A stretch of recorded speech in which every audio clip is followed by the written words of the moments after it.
Hello friends, welcome back to our classes.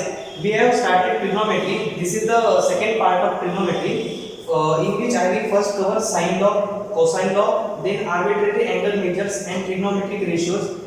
Then I will cover addition and subtraction of two angles. It means sine of a plus b, cos of a plus b. Then problems on trigonometry. Talking about me and my course, I am Jayesh Patil. Our team has been a foundation building course for a student who are going to appear for JEE, NEET and Olympiad, also for NTSC examinations. So this course will be really helpful for those students. Please do like, share and subscribe our channel Neon Class. So let's start with sine law. It says that the sides of triangle are proportional to the sides of angle opposites to them. It means a by sin a equals to b by sin b equals to c by sin c. तो ये sign law क्या कहता है, अगर कोई भी side का जो अपोजिट एंगल होगा उसका साइन के साथ अगर हम रेशियो लेते हैं तो वो सारे साइड्स के लिए प्रोपोर्शनल में आता है. जैसे यहाँ पे a बाय साइन a मतलब a by sine a equals to b by sine b by sine b equals to c by sine c, that is c by sine c. एक चीज हमेशा याद रखना, कोई भी एंगल होगा वो कैपिटल लेटर से डिनोट करते हैं, जैसे यहाँ पे किया है, और उसके अपोजिट का जो साइड होगा उसका लेंथ उसी के स्मॉल लेटर से यूज करते हैं. मतलब यहाँ पे देखो BC का लेंथ a लिया है क्योंकि ये एंगल a के अपोजिट है, और जो होगा वो डिनोट करने के लिए स्मॉल a डिनोट करेंगे. Similarly for AB, length of AB is C and opposite angle is C, length of AC is B and opposite angle is B.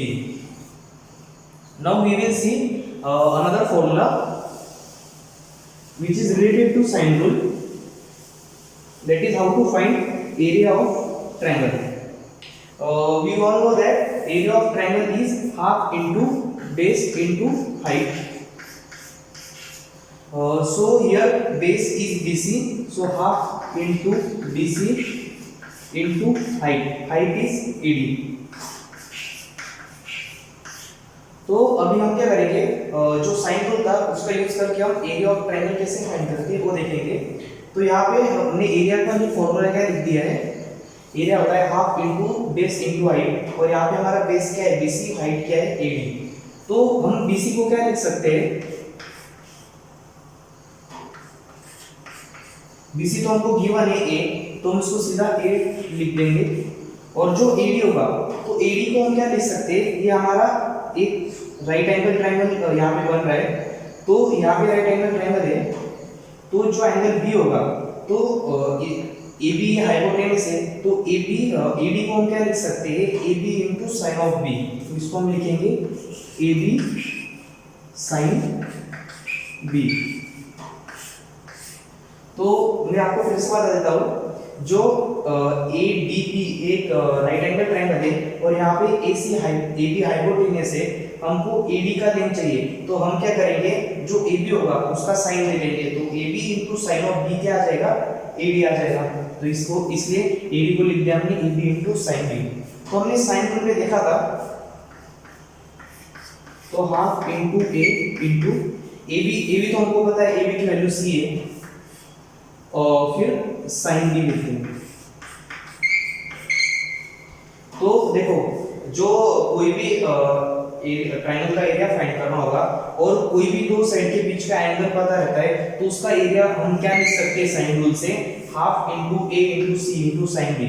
तो जो एंगल B उसके जो साइड से एडजेसेंट साइड्स वो क्या है A और C, तो half into A into C into sine B. Similarly हम इसको ऐसे भी लिख सकते हैं, half into A into B into sine of C. फिर similarly we can write for this angle A, so area equals to half into C into B into sine of angle A into sine A. तो ये sine rule के use करके हमने area of triangle के लिए तीन formula लिखे हैं. वो एक ही पैटर्न से आते हैं, पर एक चीज हमेशा याद रखना, अगर कोई भी दो साइड और उनके बीच का एंगल दिया होता है तो उसका एरिया हम कैसे निकाल सकते हैं, हाफ इनटू दोनों साइड्स का मल्टीप्लिकेशन इनटू जो दोनों के बीच में जो एंगल होगा उसका हम साइन ले लेंगे. सो let's C cosine law. It says that in any triangle following relations will hold. a square equals to b square plus c square minus 2bc into cos a. तो इसको याद रखने का एक सिंपल तरीका याद रखो, तुमको अगर कोई भी साइड का स्क्वायर ले रहे हो, जैसे तुमने ए स्क्वायर लिया है तो ए स्क्वायर क्या आ जाएगा, जो अपोजिट एंगल था cos मतलब ए एंगल ए, तो उसके जो एडजेसेंट साइड होंगे उनका स्क्वायर का एडिशन करेंगे, जैसे बी स्क्वायर प्लस सी स्क्वायर माइनस 2 इनटू दोनों का मल्टीप्लिकेशन कर देंगे बीसी इनटू cos ए।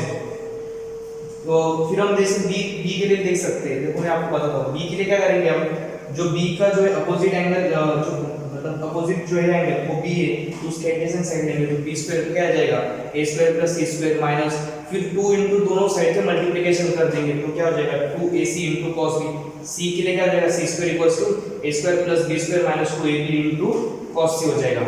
अभी थोड़ा सा एक ऐसा सोचो कि अगर मैं a को 90 रखता हूं तो क्या होता है, cos ऑफ 90 मैंने आपको बताया था पिछले लेक्चर में, cos ऑफ 90 0 होता है, तो ये टर्म तो 0 हो जाएगा ना, ये वाला term 2bc into cos a, तो ये टर्म अगर 0 हो जाता है तो हमको हमारे पास क्या रहता है सिर्फ a square is equal to b square plus c square, और क्या है हमारा पाइथागोरस थ्योरम है। तो ये छोटा सा उसको और अगर फर्दर हम देखते हैं इसमें a की वैल्यू 90 डालते तो उससे पाइथागोरस थ्योरम में मिल जाता है। अभी हम क्या करेंगे, जो साइंस होते हैं ट्रिग्नोमेट्रिक रेशियोज के, वो अलग अलग क्वाड्रेंट में उनका साइन क्या होता है वो देखते हैं, मतलब लिख देता हूं मैं साइंस ऑफ ट्रिगोनोमेट्रिक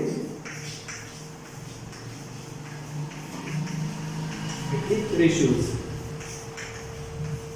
तो ट्रिग्नोमेट्रिक रेशियोज के हमको साइन देखने अलग अलग क्वाड्रेंट में, मैं निकाल लेता हूं।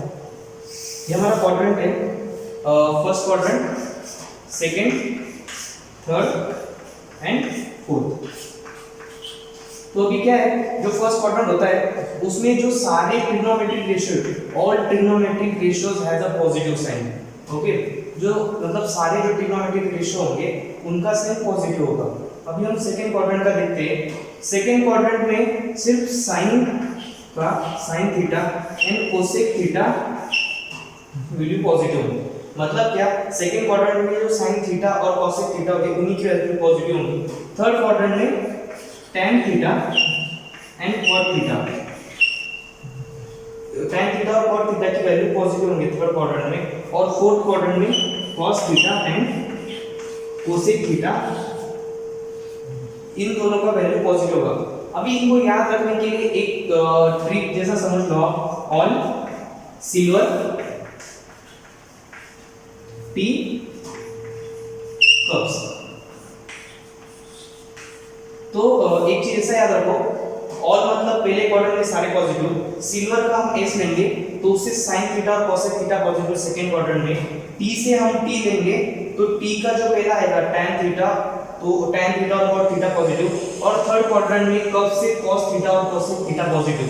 तो इस तरह तुम याद रख सकते हो कि कौन से क्वाड्रेंट में कौन से ट्रिग्नोमेट्रिक रेशियो पॉजिटिव होते हैं और नेगेटिव होते हैं। Let's see the points to remember. If angle is 90 plus minus theta to 70 plus minus theta, then trigonometric ratio changes as sin theta changes to cos theta, tan theta changes to cot theta, sec theta changes to cosec theta। पहला point क्या बताता है, जैसे सोचो हमने एक angle लिया sin of 120 degree, तो मैं sin ऑफ 120 डिग्री को क्या लिख सकता हूँ, sin ऑफ 90 plus 30, ठीक है, मैं sin ऑफ 120 को लिख सकता हूँ sin ऑफ 90 plus 30। तो ये क्या फॉर्म बन गई 90 plus minus थीटा में, जैसे 90 plus थीटा है, जैसे 90 plus 30 है, तो उसमें क्या होगा, sin का cos हो जाएगा और थीटा आ जाएगा, तो मतलब इसको इसके बराबर हो जाएगा cos ऑफ 30 डिग्री। तो cos ऑफ 30 वैल्यू तो हमको पता है कितनी होती है, √3/2। तो sin ऑफ 120 की वैल्यू क्या आ जाएगी, √3/2। ऐसे ही चेंज होगा, tan थीटा का cot थीटा हो जाएगा, sec थीटा का cosec थीटा हो जाएगा, और फिर अगर cos होता है तो sin हो जाएगा, cot होता है तो tan हो जाएगा, और cosec थीटा होता है तो sec थीटा हो जाएगा। If the angle is minus theta, 180 plus minus theta, 360 plus minus theta, then trigonometric ratios will not change। तो दूसरा पॉइंट क्या बताता है, उसका भी मैं एग्जांपल लेता हूँ। अगर मैं cos लेता हूँ, cos ऑफ क्या लूँ 220 लिया, ठीक है, तो cos ऑफ 220 क्या हो जाएगा, cos ऑफ 180 प्लस 40, इसको मैं लिख सकता हूँ cos ऑफ 180 प्लस 40। तो प्रॉपर्टी क्या बताती है, अगर 180 plus minus theta minus theta 360 plus minus theta का होता है तो ट्रिग्नोमेट्रिक रेशियो चेंज नहीं होगा, तो cos थीटा जो होगा वो तो चेंज नहीं होगा। पर यहाँ पे एक दिक्कत है, जो cos ऑफ 220 होता है, ठीक है, तो एक कौन सा क्वाड्रेंट आ जाएगा 220 का, क्योंकि 220 180 और 270 के बीच में आता है, तो उसका थर्ड क्वाड्रेंट आ जाएगा। और हमने देखा है थर्ड क्वाड्रेंट में सिर्फ tan और cot थीटा पॉजिटिव रहते हैं, तो इसका मतलब क्या कि cos ऑफ 220 की वैल्यू क्या है, नेगेटिव है, तो फिर ये आ जाएगा minus of cos of 40 degree. तो तुम एक बात को समझ लो, तुमको ये जो पॉइंट्स दिए वो सिर्फ ट्रिग्नोमेट्रिक रेशियो क्या चेंज होंगे उसके लिए दिए, तुमको उसका जो क्वाड्रेंट है, मतलब जो ओरिजिनल एंगल था उसका क्वाड्रेंट में उस ट्रिग्नोमेट्रिक रेशियो का जो ओरिजिनली में था, जो यहाँ पे cos है, उसका साइन क्या होता है, वही साइन तुमको लास्ट में उसको ऐड उससे मल्टीप्लाई करना है। जैसे -1 अगर नेगेटिव होता है और +1 तो अगर पॉजिटिव होता है उस क्वाड्रेंट में आएगा, ठीक है। फिर अगला पॉइंट है, if the angle is in the form n into 360 plus minus theta then trigonometric ratios will not change. तो ये एंगल सॉरी ये पॉइंट बताने के लिए मैं आपको एक डायग्राम निकाल के देता हूं। तो पॉइंट क्या बताता है, अगर कोई भी angle 360 into plus minus theta, तुमको एक चीज तो पता ही होगा, ये पूरा जो एंगल होता है ये 360 डिग्री होता है, ठीक है। तो अभी n इंटू 360 का क्या मतलब है, जो एंगल है वो ऐसे घूमेगा, ठीक है। तो अभी यहाँ पे कितने बार रोटेशन हुआ एंगल का, पहले तो इसमें एक बार खत्म हुआ, फिर यहाँ पे एक बार खत्म हुआ, फाइनली 3 बार खत्म हुआ, तो यहाँ पे n कितना आएगा 3 आ जाएगा। अभी उसके आगे अगर थोड़ा सा एंगल आता है, ऐसा ये एंगल होता है, जैसे ये इसको O और इसको A कर देते और ये थीटा हो गया, तो ऐसा एंगल का निकालने के लिए हम क्या करेंगे, तो n into 360 plus minus theta वाला फॉर्म है, तो उसमें हम क्या करेंगे, ट्रिग्नोमेट्रिक रेशियो होगा वो चेंज नहीं होगा। जैसे मैं आपको एक एग्जांपल बताता हूँ, हम 750 लेते हैं, ठीक है, 750 डिग्री। तो 750 डिग्री को सोचो तुम क्या कैसे कन्वर्ट कर सकते हो कि सो दैट तुम्हारा जो एंगल है वो 0 से 360 के बीच में आ जाएगा। तो मैं इसको क्या लिख सकता हूँ, 2 into 360 प्लस 30 डिग्री। देखो समझा कि नहीं समझा तुमको, 750 को मैंने क्या लिखा, 2 into 360 प्लस 30 डिग्री। इसका मतलब क्या, 2 into 360 कितना होता है 720, तो 720 प्लस 30 इज इक्वल टू 750। तो अभी मैं इसका साइन लूँ, कॉस लूँ, कोई भी लूँ, चलो मैं साइन लेता हूँ। तो साइन ऑफ 750 डिग्री क्या होता है, इसका मतलब आ जाएगा sine of 2 into 360 degree plus 30 degree. तो थर्ड पॉइंट क्या बताता है, अगर n into 360 plus minus theta वाला फॉर्म है, तो यहाँ पे तो वही फॉर्म है ना, n यहाँ पे 2n, ये मेरा 2n, ठीक है। तो 2 into 360 प्लस माइनस थीटा तो प्लस 30, तो ट्रिग्नोमेट्रिक रेशियो चेंज नहीं होगा। तो यहाँ पे मैं इसको सीधा क्या लिख दूंगा, साइन ऑफ 30, तो क्या आता है 1/2। तो साइन ऑफ 750 की वैल्यू क्या आ गई 1/2। इस तरह तुम बहुत सारे एंगल के जो रेशियोज है, जैसे तुम्हारा अगर सोचो 1080 का निकालना है, फिर 1250, कुछ भी ले लो, तुमको अगर इस तरह का एंगल का कोई भी ट्रिग्नोमेट्रिक रेशियो निकालना है, तो तुम क्या करो, उसको पहले 0 से 360 डिग्री के बीच में थीटा लाने का कोशिश करो, या फिर 360 से n टाइम्स मल्टीप्लाई करो, और n कैसा होना चाहिए जो इसके लिए मैक्सिमम हो जाए, और उसके बाद फिर प्लस माइनस कुछ भी थीटा है जो 0 और 360 के बीच में हो, और उसके बाद सीधा तुम कोई भी जो ट्रिग्नोमेट्रिक रेशियो होगा वो तुम अप्लाई कर देना। जैसे मैं 180 को निकाल के बताता हूँ, तो इसमें मैं क्या करूँगा, 360 इंटू में 3 करता हूँ, तो मुझे क्या मिलता है 100, ठीक है, ये तो आ ही गया। तो 360 इंटू 3 क्या आता है 1080, तो साइन ऑफ 1080 क्या हो जाएगा, sine of 3 into 360 plus minus 0। तो इसको मैं क्या लिखूंगा, साइन ऑफ 0। साइन ऑफ 0 क्या होता है 0।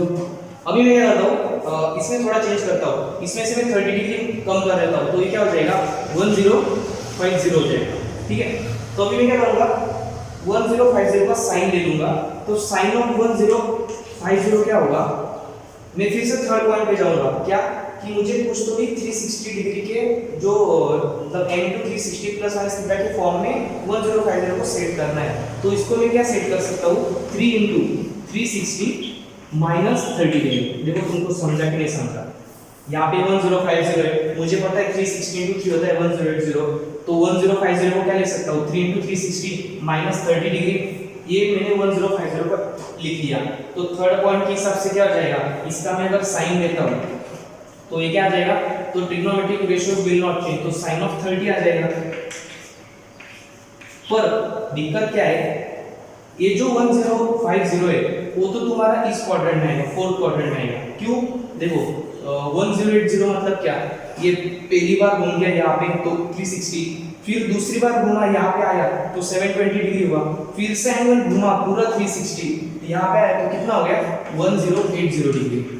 तो 1050 उसके नीचे आएगा क्योंकि यहाँ पे क्वाड्रेंट 90 पे चेंज होता है, तो ये यहाँ पे कहीं तो भी ये दोनों क्वाड्रेंट के बीच में आएगा, तो ये कितना आएगा 1050, और ये जो एंगल होगा इन दोनों के बीच में 30 डिग्री होगा।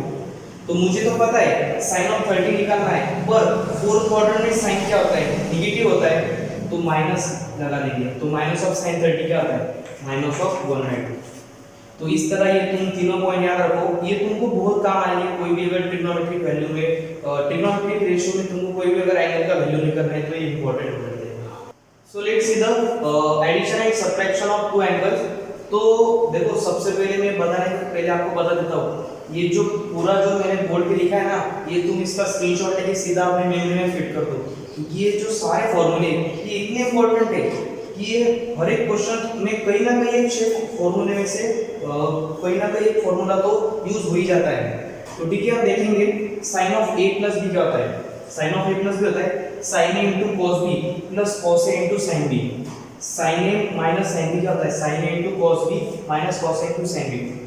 में साइन को याद रखने का क्या है, जब साइन का a प्लस b लिखते हैं तो इसको ऐसा समझो ये डिस्ट्रीब्यूटिव की तरह है, मतलब क्या, इसमें साइन ऑफ a आएगा, पहले साइन ऑफ a फिर cos ऑफ b होगा, cos ऑफ b, अब बाद में क्या हो जाएगा प्लस, यहाँ पे अगर प्लस होता है तो उधर भी प्लस आएगा, और जहाँ पे पहले साइन में a था तो बाद में cos का a आ जाएगा, और फिर cos का b था तो साइन में b आ जाएगा। तो ऐसे ही तो sine of a plus b क्या हो गया, sine a into cos b plus cos a minus sine b। तो वैसे भी तुम अगर क्वेश्चन जितना ज्यादा सॉल्व करोगे तुमको ये अपने आप ही याद आ जाएंगे। Sine of a minus b को क्या लिखेंगे, पहले डिस्ट्रीब्यूटिव इसलिए साइन और cos को पहले लिख देंगे हर एक का, तो sine a into cos b, यहाँ पे माइनस इसलिए यहाँ पे माइनस, फिर चेंज कर देंगे, तो यहाँ पे a था साइन का a था, फिर cos का हो जाएगा इंटू यहाँ पे cos का भी था तो साइन का भी हो जाएगा।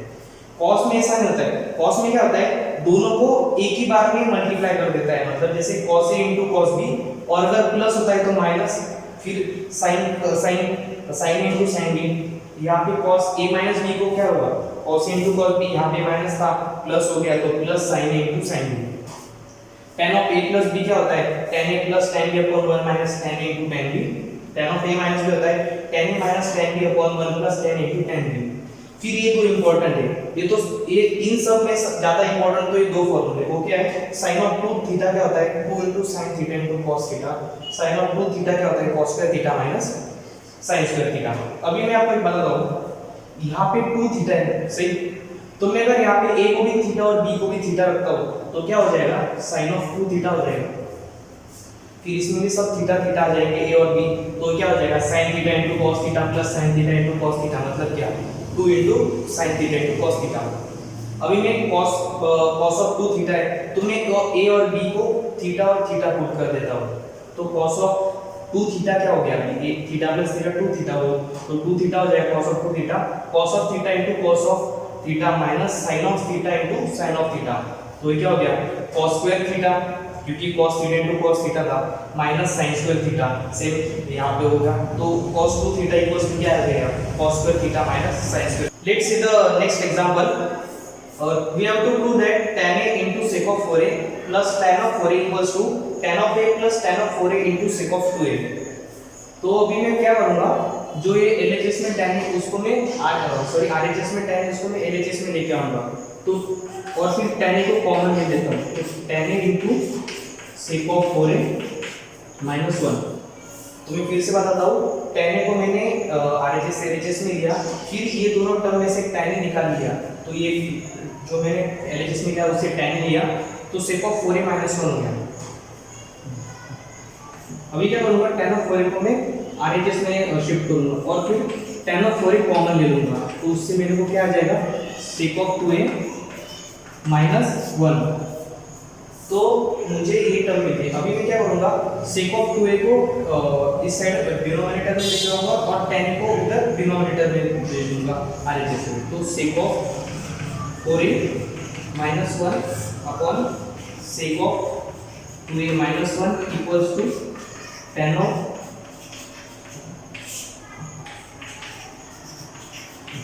तो मैंने अभी तक क्या किया है, सिर्फ मैनिपुलेट किया है। तो ये sec of 4a minus 1 को मैंने इधर sec of 2a minus 1 को मैंने डिनोमिनेटर में ला के रख दिया और tan of 4a divide by tan of a कर दिया, फिर tan of a को मैंने इधर डिनोमिनेटर में लिख दिया। तो अगर मैं ये वाला चीज प्रूव करके देता हूँ, sec of 4a minus 1 upon sec of 2a minus 1 equals to tan of 4a upon tan a, तो मेरा एक्यूरेटली जो क्वेश्चन था वो प्रूव हो जाएगा, ठीक है। tan a into sec of 4a plus tan of 4a is equal to tan a plus tan of 4a into sec of 2a, ठीक है। तो मैं भी क्या करूँगा, sec of 4a को मैं क्या लिख सकता हूँ, 1 upon cos of 4a minus 1 upon cos of 2a minus 1। तो मैंने आपको पिछले लेक्चर में बताया था cos a क्या होता है, cos a equals to 1 upon sec a, तो cos of 4a equals to क्या हो जाएगा, 1 upon sec of 4a, तो sec of 4a हो गया 1 by cos of 4a और sec of 2a क्या हो गया 1 by cos of 2a, तो -1 और -1 इधर जो हमारी इस इक्वेशन में, तो मैं भी क्रॉस मल्टीप्लाई कर दूंगा, तो ये मेरे को मिल जाएगा 1 minus cos of 4a upon 1 minus cos of 2a into इधर cos 2a upon cos of 4a। तो मैंने यहाँ पे क्रॉस मल्टीप्लाई किया, तो मुझे क्रॉस मल्टीप्लाई करने के बाद ये मिल जाएगा। तो फिर अभी मैं क्या करूँगा, जो 1 minus cos of 4a उसमें cos of 4a को मैं क्या लिख सकता हूँ, sorry 1 minus cos of 2a को मैं क्या लिखूंगा, 1 minus cos of 4a upon, इसको मैं लिख सकता हूँ 1 minus cos square a plus sin square a into cos of 2a upon cos of 4a। तो मैंने यहाँ पे क्या किया, मैंने जो आइडेंटिटी अभी आपको बताई cos of 2a equals to cos square a minus sin square a, उसी को मैंने यहाँ पे लिखा है। तो 1 minus cos of 2a क्या हो गया, 1 minus cos square a plus sin square a। अभी मैं क्या करूँगा, 1 minus cos square a, तो मैं 1 minus cos square a को क्या लिख सकता हूँ, sin square a लिख सकता हूँ, क्योंकि मुझे पता है sin square theta plus cos square theta 1 होता है। तो 1 minus cos of 4a upon 2 sin square a into cos of 2a into cos of 4a।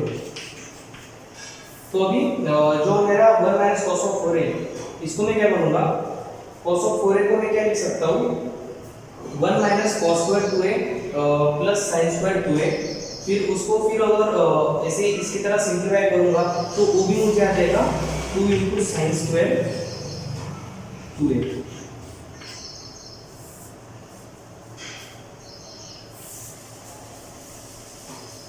मैं आपको ये वाला चीज बता देता हूँ फिर से, 1 minus cos of 4a, तो cos of 4a को लिख सकता हूँ मैं cos square 2a minus sin square 2a। तो 1 minus cos of 4a को लिखा cos square 2a minus sin square 2a, तो 1 minus में करता हूँ तो cos square 2a माइनस हो जाएगा और sin square 2a प्लस हो जाएगा, ठीक है। तो 1 minus cos square 2a क्या होता है, sin square होता है, तो sin square 2a होता है, तो sin square 2a plus sin square 2a क्या आ जाएगा, 2 into sin square 2a upon 2 into sin square a into, तो यहाँ पे ऊपर cos of 2a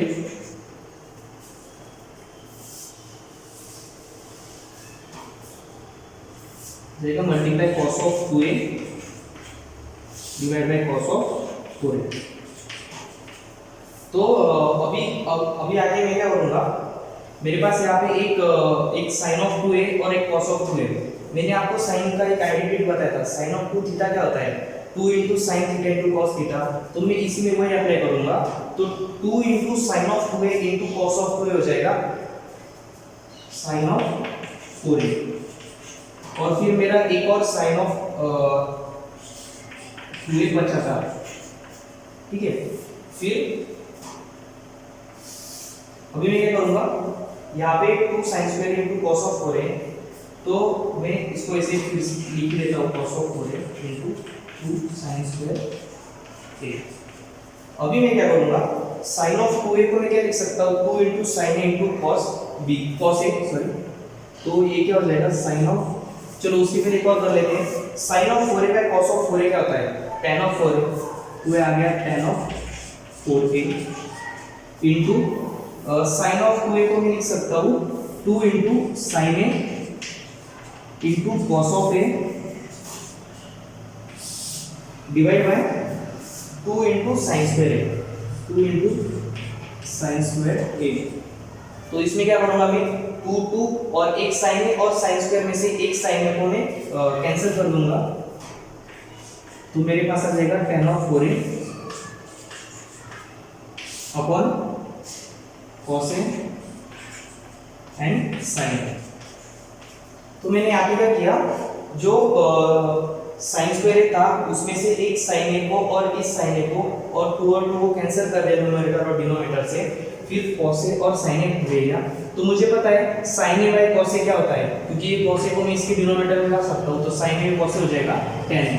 तो ये हो गया tan of 4a upon tan of a।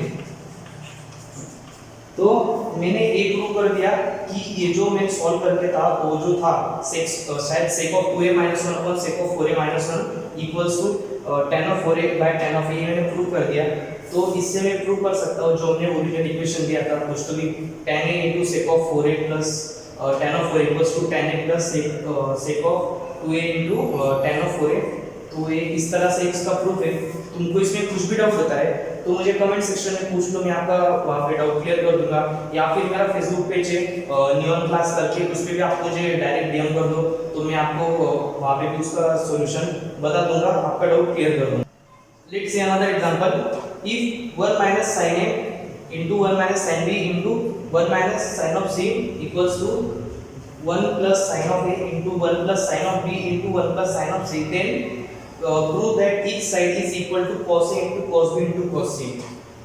तुम इस क्वेश्चन को सिर्फ सोचने के लिए 2 मिनट लो, क्योंकि ये क्वेश्चन देखते ही क्लिक हो जाता है कि इसमें क्या करना है। मैं आपको इसका भी सॉल्यूशन बताता हूँ। तो 1 minus sin a into 1 minus sin b into 1 minus sin c, इसको मैंने k अज्यूम कर लिया, ठीक है। और फिर 1 plus sin a plus 1 plus sin b into 1 plus sin c, इसको मैं k अज्यूम कर लेता हूँ। फिर मैं लिख ही देता हूँ इतना पहले, sin a into 1 plus sin b into 1 plus sin c equal to k। तो मैंने यहाँ पे क्या किया, दोनों टर्म इक्वल है तो मैंने दोनों को k के बराबर कर दिया। अभी मैं क्या करूँगा, दोनों को इन दोनों को एक मिनट से मल्टीप्लाई कर दूंगा। तो मैं जो ये नीचे था इसको ऊपर से मल्टीप्लाई करता हूँ, तो 1 plus sin a into 1 minus sin a क्या हो जाएगा, 1 minus sin square a, 1 minus sin square a into 1 minus sin a plus 1 plus sin b क्या हो जाएगा, 1 minus sin square b into 1 minus sin c into 1 plus sin c क्या हो जाएगा, 1 minus sin square c equals to k square.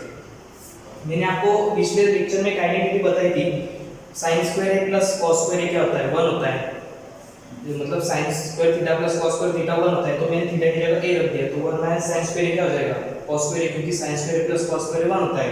तो इसको a वाली term क्या जाएंगे सारे, cos square a sorry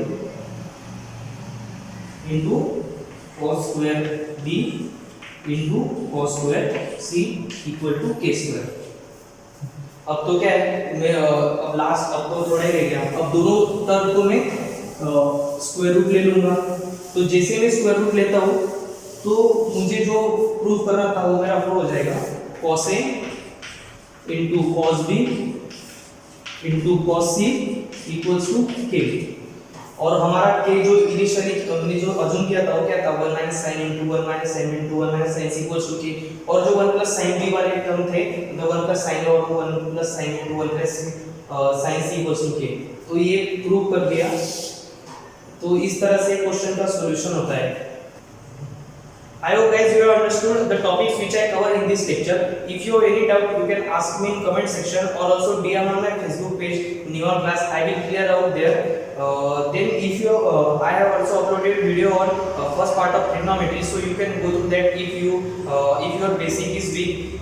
Then I have also uploaded assignments on with their solution on my Facebook page Neon Class, so you can go through that because trigonometry requires a lot of practice. अगर आपको कोई भी doubt होता है तो मुझे मेरे comment section में पूछे या फिर फेसबुक पेज पे आप मुझे डाउट पूछ सकते हैं। मैं आपको वहाँ पे आपका डाउट क्लियर कर दूंगा।